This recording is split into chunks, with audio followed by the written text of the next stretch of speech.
안녕하세요. 똑똑한 엄마들의 똑똑한 TV 맘떡TV. 오늘은 제왕절개 입원 준비부터 누구보다 빠르고 건강하게 회복하는 방법에 대해서 알아볼까 합니다. 일단 제왕절개 수술 날짜가 정해지면 집에서 미리 준비를 할 텐데요. 먼저 수술 전엔 젤네일이나 매니큐어는 미리 지워주시고 수술하러 가기 전에는 금속 액세서리는 전부 제거해야 돼요. 생각보다 잃어버리거나 또 반지가 안 빠지는 경우들도 생기거든요. 그리고 병원에 방문해야 할 응급 상황들을 숙지하며 진통이나 양막 파수, 출혈 등의 증상이 있을 땐 바로 병원에 방문해야 하며 다른 이벤트들이 없을 경우엔 예정된 수술 날짜에 맞춰 병원에 방문을 합니다. 입원 시간은 주치의나 수술 예정 시간에 따라서 하루 전날 수술 후 사용할 병실로 미리 입원하기도 하고 수술 당일 한 3시간 정도 전에 분만실로 내원하기도 합니다. 그리고 수술 전날 0시부터는 물 포함 금식을 유지하고 수술 당일 병원에 도착하면 수술 후 사용할 병실을 선택하고 입원 수속을 위해 원무과에 방문하게 됩니다. 입원 수속 후에 산모는 수술 준비를 하는데요. 태동검사나 수액, 배부의 제모, 그리고 수술 산모분들은 항상 항생제를 사용하기 때문에 항생제 테스트를 진행하고 필요시 초음파를 확인하는 등의 여러 가지 처치를 합니다. 많은 분들이 걱정하는 소변줄 삽입은 삽입 후에 수술실로 가기도 하고 마취 후에 소변줄을 삽입하기도 해요. 참고로 제왕절개는 관장을 따로 진행하지는 않습니다. 자, 이렇게 수술 준비가 끝나면 수술 예정 시간 10분, 15분 전에 수술실로 들어가는데요. 수술실 앞에서 남편분과 마지막 인사를 하고 수술실엔 산모 혼자 들어가요. 그리고 수술실 침대로 이동 후엔 정해진 마취 방법에 따라 마취를 진행합니다. 이때 마취 방법은 수술 전에 결정이 되기 때문에 산모가 원하는 마취 방법이 있다면 수술 전에 미리 주치의와 상담해 주셔야 되고요. 마취가 끝나면 수술 부위 소독을 하고 소독포를 덮고 모든 준비를 마치면 수술을 시작하는데 아기는 수술 시작 후 10분 이내로 나와요.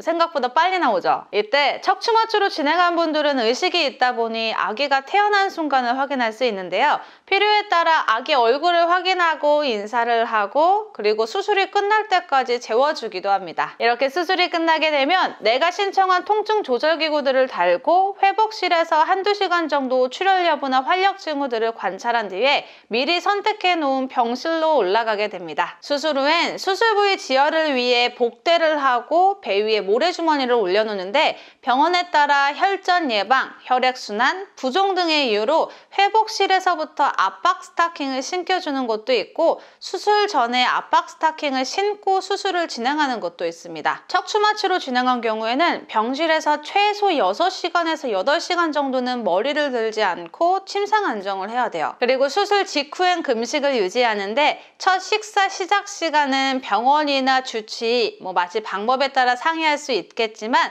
수술 후엔 금식을 유지하다가 물, 미음, 죽, 밥 순서대로 먹을 수 있습니다. 회복력이 좋은 분들은 아침에 수술하고 저녁부터 조금씩 움직이고 걷는 분들도 있는데요. 보통 수술 후 다음날 아침까지는 거의 누워 계시거나 앉아있는 정도고요. 수술 다음날 아침에 소변줄을 제거하면서부터 화장실을 가기 위해 처음으로 땅바닥에 발을 내딛게 될 겁니다. 이때 계속 누워있다가 갑자기 일어나면 고여있던 우러가 왈칵 나올 수 있고요. 그리고 당연히 수술 후엔 통증이 굉장히 심해요. 이럴 때 복대를 착용하면 수술 부위가 압박되기 때문에 통증 조절에 도움이 되고 몸을 일으키거나 움직일 때 미리 자가 통증 조절기를 사용하는 것도 도움이 됩니다. 그리고 퇴원 전까지 자가 통증 조절기, 페인버스터 등으로 통증 조절을 하면서 혈액 검사도 하고 항생제도 맞고 신생아실 면회도 가고 수술 부위 소독도 하고 매 끼니 식사하고 걷고 수유나 유축을 하게 되면서 입원 기간인 4박 5일을 지내게 됩니다. 이때 사람마다 통증의 역치는 개인차가 있다 보니 자가 통증 조절기가 다 끝나고 나서부터 한 번 더 통증의 시련이 찾아오기도 한답니다. 자, 근데 아프다고 누워만 있으면 절대 회복에 도움되지 않아요. 그래서 지금부터 제왕절개 후에 빠르고 건강하게 회복하는 방법에 대해서 알려드릴 건데요.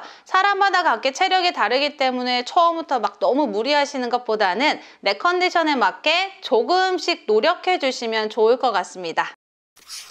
첫 번째 방법은 조기 보행인데요. 쉽게 수술 후의 자세 변환부터 운동까지 가능한 기간에 최대한 빨리 움직이라는 거예요. 특히 제왕절개 후의 조기 보행은 오로 배출을 용이하게 하여 자궁 퇴축에 도움을 주어 회복에 도움을 줍니다. 그리고 가스 배출 및 유착 방지에 도움을 주기 때문에 수술하고 나서 최대한 빨리 천천히 걷기 시작하라고 이야기를 하는 거죠. 그런데 의료진들이 빨리 움직일수록 회복 진짜 빨라요. 빨리 걷기 시작하세요. 라는 이야기들을 내가 아파 죽겠을 때 지속적으로 들으면 좀 속상할 수 있어요. 왜냐면 몸은 안 따라주고 아파 죽겠는데 자꾸 걸으라고 하는 게 이해가 안 가는 경우가 많을 거거든요. 그런데 의료진 분들이 얼마나 많은 산모분들을 받겠어요. 이 수술하고 퇴원 전까지 거의 움직임 최소화하고 운동 안 하시는 분들이랑 수술 직후부터 최대한 빨리 자주 움직이시는 분들이랑은 회복 속도가 다르거든요. 제가 병원에 있을 때 아침에 수술해서 수술 당일 저녁부터 소변줄 달고 아기 보러 다녀오신 분들도 있었어요. 정말 대단하시죠? 물론 개인의 회복력, 통증의 역치에 따라 다르고 수술 중에 출혈량 여부도 다 다르기 때문에 소변줄을 빼기 전에 미리 움직이려고 하시는 분들은 간호사실에 먼저 문의를 하고 반드시 보호자 동반 하에 움직여주세요. 그런데 이때 제가 아까 대부분이 소변줄을 빼고 나서부터 걷기 시작한다고 했죠. 근데 소변줄 빼기 전까지 가만히 정자세로 움직이지 않고 누워만 있는 것보다는 누워있는 상태에서 다리를 조금씩 움직여보는 거예요. 발등이라고 생각하고 발등을 위로 올렸다 내렸다 왼쪽 오른쪽 천천히 번갈아 가면서 이렇게 시작해요. 이 척추마취를 해서 머리를 들지 못하는 상황이라도 이 정도는 무리가 가지 않는 선에서 시작할 수 있어요. 다음 단계는 한쪽 무릎을 먼저 세우고 내리고 반대쪽 무릎을 세우고 내리고 양쪽 무릎을 동시에 세우고 내리고 이걸 반복하다 좀 익숙해지신 분들은 양쪽 무릎을 동시에 세워서 벌리고 오므렸다 벌리고 오므렸다를 반복해줍니다. 그리고 2단계가 좀 익숙해진 분들은 양쪽 무릎을 세워서 이 자세 자체를 왼쪽, 오른쪽 이렇게 이동하며 움직여 볼 수 있습니다. 그리고 머리를 들거나 자세를 바꿔도 되는 시기가 오면 천천히 상체를 세우고 앉는 연습도 많이 할 텐데요. 처음 앉을 때 그리고 처음 바닥에 발을 딛고 뗄 때가 제일 힘들 거예요. 자, 대망의 첫 발걸음 떼기. 소변줄을 빼고 화장실을 가기 위해서는 움직이고 걸을 수밖에 없을 텐데요. 먼저 일어날 때 리모컨으로 자동 조절이 되는 침대라면 최대한 침대 상체는 세우고 침대 높이는 산모가 다리를 내렸을 때 발바닥이 바닥에 딱 닿을 정도로 맞춰 놓습니다. 그리고 다리를 한 발씩 천천히 내린 뒤에 일어날 때 남편 손을 잡고 체중 실어 일어나면 그래도 좀 괜찮아요. 그런데 침대 조절이 안 되는 경우에는 산모가 먼저 옆으로 몸을 살짝 돌려서 일어날 때 손목을 꺾으면서 받치고 일어나는 것이 아니라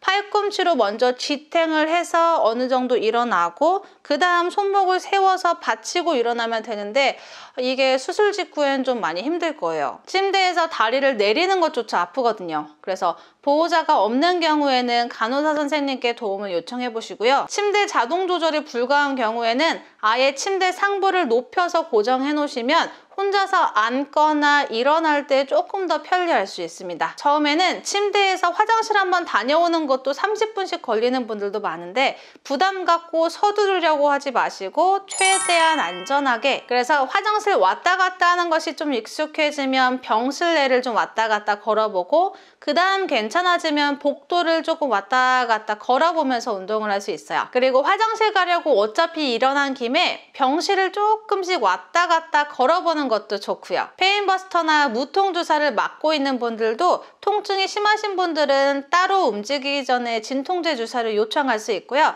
특히 좀 통증이 심하신 분들은 주무시기 전에 진통제 주사를 맞고 주무시면 좀 편안할 거예요. 이어서 두 번째는 바른 자세를 유지하는 것은 굉장히 중요한데요. 특히 삐뚤어진 자세는 산후 요통의 원인이 됩니다. 그래서 걸을 때도 아프다고 허리를 이렇게 굽히면서 걷지 마시고 최대한 허리를 곧게 편 바른 자세로 무리 가지 않는 선에서 천천히 걷는 연습을 하는 것이 중요해요. 이때 통증도 통증이지만 수술 중에 출혈이 있었기 때문에 갑자기 일어나면 순간적으로 어지러울 수 있어요. 그러니 처음엔 반드시 보호자 동반 하에 바른 자세로 걷는 연습을 해주시고요. 앉아있을 때에도 다리를 꼬거나 아니면 양반다리 하는 것은 피해주는 것이 좋습니다. 마지막 세 번째는 제왕절개 상처 관리를 해주는 건데요. 상처 부위가 아물 때 좀 간지러울 수 있는데요. 혹시라도 수술 부위에 진물, 빨갛게 보인다거나 상처 부위 벌어짐이 보일 땐 반드시 바로 병원 방문해 주시고 샤워도 실밥 제거 후에 가능하지만 수술 부위에 물이 들어갈까 봐 조금 불안하신 분들은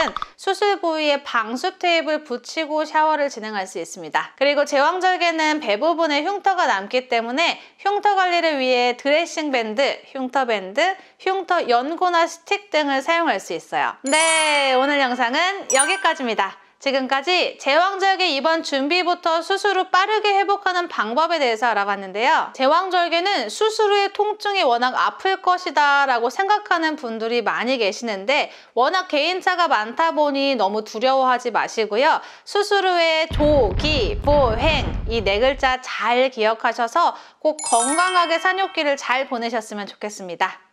감사합니다.